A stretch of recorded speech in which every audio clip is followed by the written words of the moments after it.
ID Alliance presents this week's short attention span sales tip. Good morning, everyone. Happy Monday in April. I'm finding more and more that these short attention span sales tips really grow from conversations that I have during the day, and this is no exception here. This conversation is about the legacy sales rep and motivation. And, you really wouldn't think about this as a problem, but it is. Now, if you're a legacy sales rep, you might be sitting there thinking, now, wait a minute. I've worked really hard to get here. I've got a good base of business. I write up my reorders. I take care of my existing accounts. If I had to admit to it, yeah, I'm in cruise control, and this is a problem. Why? Isn't this the enviable spot that we all want to get to? Well, yeah, sure it is in theory. But I can tell you as a sales coach that this is a problem as well, that you get to a point where you've got the business, but you drop and you lose your motivation. And without that motivation, when that business takes a hit, when that account leaves town, when you lose a significant part of your business, you don't have anything behind you to drive it forward. Don't wait until that moment when that big account goes under, or that big account merges, or they move out of town and they take your income with you. This is really, really hard. It's wicked hard, as we say in Boston, to sell when you don't need the business, to sell when things are going well, to maintain that level of motivation that says, I can't rely on my existing accounts. If someone forwarded you this message, it's because they're afraid that you fall into this category, that you're sitting around saying, well, you know what, I am expanding my business. I've got new business coming from my existing customers all the time. And therefore, the stuff that I lose, well, that's fine. I'm just going to keep it going from there. And you've got to find that motivation from within. All right, so let's take a deeper dive on this. Here's what happens and why it happens. I've had a lot of clients say to me over the years, for example, I really want to get to $1 million. And they're driven to get to $1 million. What do you think happens when they get there? What happens when the dog catches the car? It kind of sits around like, I don't know what to do now. Well, if you've caught the car at $1 million, you got to think about what happens next. Again, you're probably thinking, nice problem to have. Well, ask someone who's had this problem. It's not a nice feeling. You've gotten to that level, but you think, okay, now what? How do I get there? How do I get to that next level? And it can be terrifying for some people. So if you're at that point now, or maybe this is just a forewarn of what might happen. But if you're at that point where you've got all the business that you want, you've got to find that motivation to go and find new business from new customers. And don't overthink it. You need a prospecting list. You need something to say. That skill that I always talk about doing the research. You need to have a process, and you have to apply that process with diligence. Okay, now, your feedback might be, I don't have time. Yeah, you do. You do. You've got to find it. You've got to make it. You've got to create it. You have all the time. You're just making different choices. So don't tell me you don't have the time. If you get the time to make 2 phone calls a day, that might be all it takes.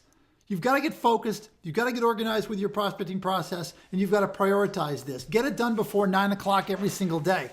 That little act right there will keep all of these bed bugs away. You'll never call me and say, oh my gosh, Bill, I just lost my big account. I've got nothing to back it up. You will have that on that hockey stick that keeps going up. You become more efficient with your time. You become a better time manager, and you'll find, oddly enough, that you're working less than you were before, even though you are writing more. It's a sales tip for another day. You're writing more business, you're working less. Go figure that one out. But that's the way it works. So, motivation, that's really what it comes down to. And understanding fear is a great motivation. That's number one. You know what? When I first started selling in Worcester, Massachusetts, I was terrified. I had just signed a 1-year lease, and I thought to myself, this is true. I thought to myself, how in the world am I going to come up with $230 a month if this fails? That was my rent. And that's what drove me. I got married, I bought a house, I had kids, they had cars, they had college, all great motivators. But I too got to that point where I thought, Yeah, living La Vida Loca at this point, and I got fired by an account. I got fired because I rested on my laurels, and I learned a very valuable lesson that day. It was a very painful, very valuable lesson, and I've never done it since. I've never taken my foot off of the gas. I've always thought to myself, this is great that it's going well, but every customer is a wave. Every wave hits the beach. It's just a matter of time. Here's what I want you to do.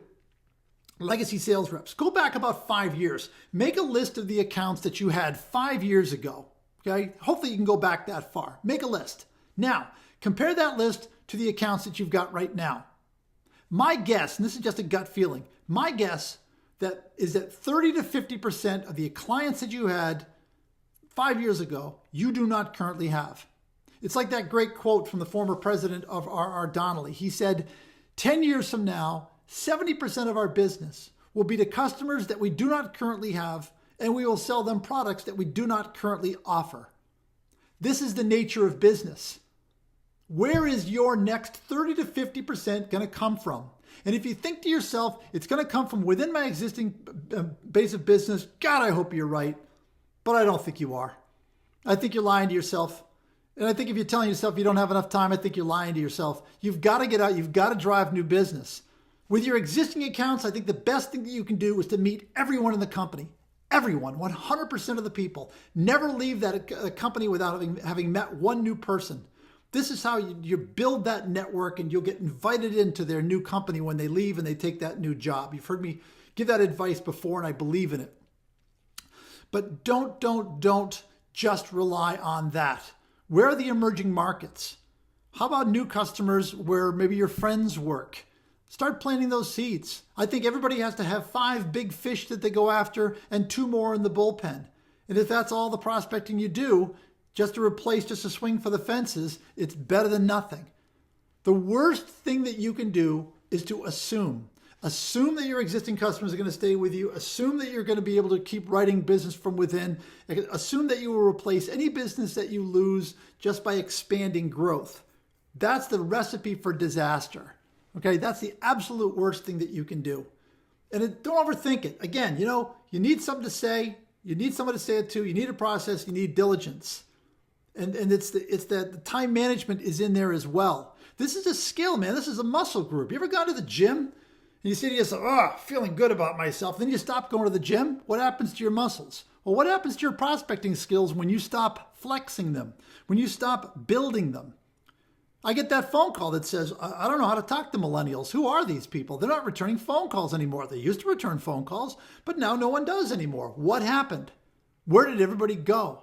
Well, you've had your head in customer service with your existing accounts, which is noble and right and everything else, but you haven't kept tabs on what else is going on out there because things are changing. You are going to lose business. They are going to leave you. They are going to merge. They are going to move. This is not just me saying this could happen. This is going to happen. And if it happens to you, just understand you could have done something about it. And that's the thing. This is a problem that you can fix. This is a problem that you can solve. This is a problem that you can prevent. But you've got to commit. You've got to say, okay, I get it. I'm going to step up. I'm going to find some accounts. I'm going to commit to steady growth, and I'm going to keep it up again and again and again. So 3 to 5 years from now, you've got not just replaced that business that you would have lost, but you've grown and you've gotten better at it. This is one of the hardest things you'll ever do in sales. And it makes no sense. To stay successful, how hard is it to become number 1 in the world in golf, in tennis, and then stay there? I mean, consider the plight of the Michael Jordans and the Tiger Woods and the Jason Days. All of those guys now, DJ, the new Dustin Johnson, the new number 1 golfer in the world. And it's Roger Federer, another one. It's incredible to get there. It's even more incredible to stay there. New England Patriots.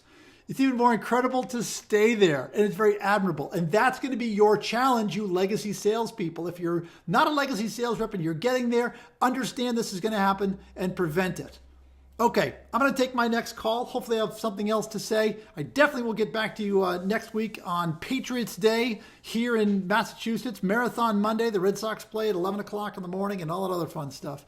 Thanks very much. Have a great selling week. I look forward to talking to you next week and beyond.